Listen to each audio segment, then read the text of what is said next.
Bună dimineața, bine v-am regăsit în bucătăria mea. Astăzi vom face împreună un mic dejun sățios. Pentru asta vom avea nevoie de 2 ouă, un cartof, puțin pătrunjel, un castron de plastic, un bol, o rozătoare și un cuțit. Pentru început vom curăța cartoful acesta, îl vom curăța, fiindcă noi va trebui să-l dăm pe răzătoare și îl vom pune să stea în apă până vom amesteca ouăle cu pătrunjelul. Deci, așa arată cartoful. Așa, după ce am curățat cartoful și l-am spălat în apă rece, îl vom da pe răzătoare și îl vom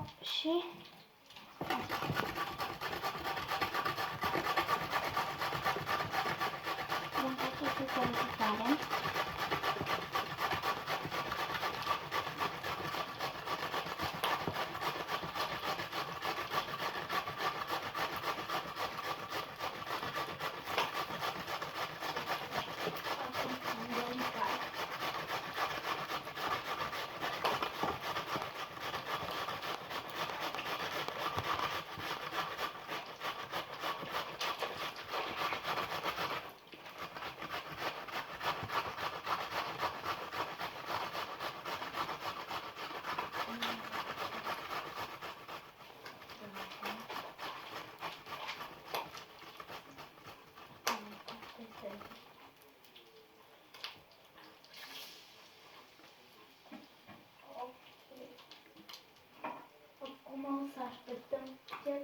Așa, acesta este cartoful care l-am dat pe răzătoare.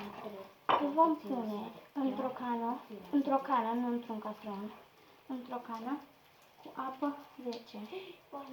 Așa. După ce am pus cartoful, vom trece la ouă. Așa, cartoful este aici. Ok. Și acum vom pune un castron, vom face 2 ouă, vom pica 2 ouă în castron. Așa. Bun. Și, da, așa. Și acum vom tăia pătrunjelul ca să îl punem în castron. Vom tăia foarte, foarte mărunt.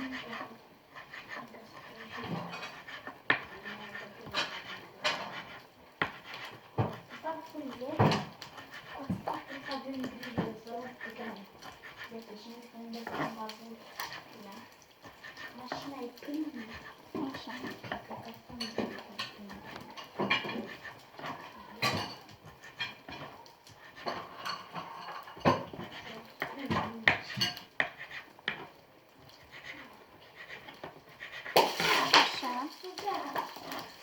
Gata.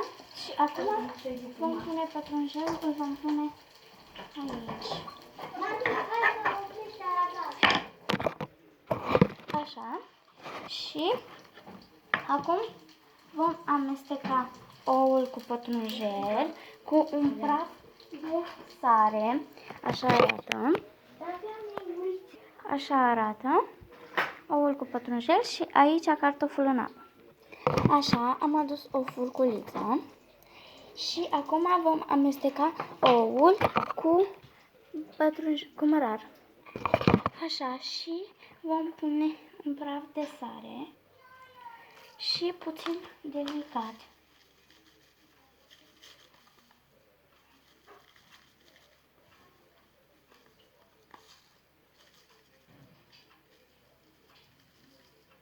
Așa. Și acum vom bate ouăle.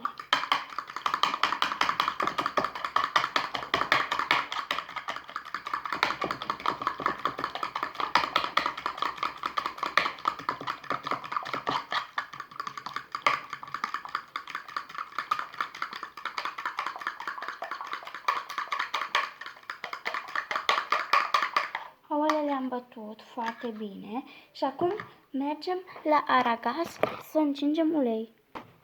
Bun, deci în continuare am stors apa de la cartofi și vom pune peste ou oul bătut cu pătrunjel, așa, și vom amesteca cât să se incorporeze tot. Așa, între timp am pus uleiul să se încingă într-o tigaie. Așa, cam așa arată. Arată foarte delicios. Și acum vom merge la aragaz să punem la prăjit. Bun, uleiul s-a încins, vom pune cartoful cu ou.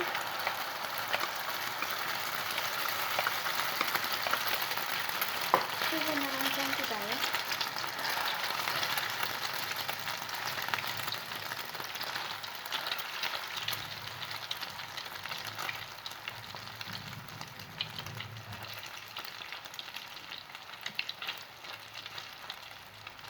Și vom aștepta să se prăjească.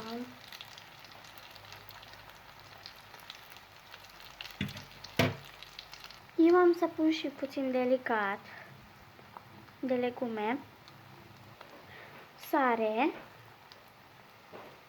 și puțin piper dacă doriți. Iar acum vom lăsa să se prăjească. Așa, eu am întors-o și vom aștepta să se facă și pe cealaltă parte. Omleta s-a păjit și pe partea cealaltă, așa că o să o punem în farfurie. Cam acesta este rezultatul mâncării noastre, micului dejun. Este foarte gustos și vă invit să o încercați. Cam așa arată.